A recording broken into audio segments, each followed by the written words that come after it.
Nadaanan natin, no?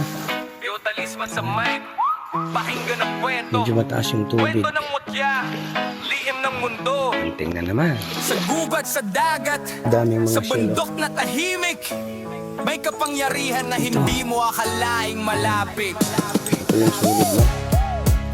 Nang unang panahon, sa ilalim ng buwan, may mga mutya na lihim na iniingatan. Galing sa dagat, perlas na May laman to, kumiislang, bigang ng kalikasan sa taong may tapang. Hindi ito ginto, hindi rin pila, pero pag hawak mo, swerte ang sumisikat sa bulsa. O leeg, parang ilaw sa dilim, proteksyon sa buhay, gabay sa landas mo rin. Sabi ng matatanda, wag basta ipagyabang. Ang mutya ay regalo, hindi laruan. Kung malinis ang puso at tama ang daan, ang mutya ng kalikasan, ikaw ay iingatan. Yun, binasag na natin, no, para makita ng lahat. Liwanag sa landas, swerte at proteksyon habang ikaw ay lumalakas. Ano po ito, eh? Nabasag yung shell.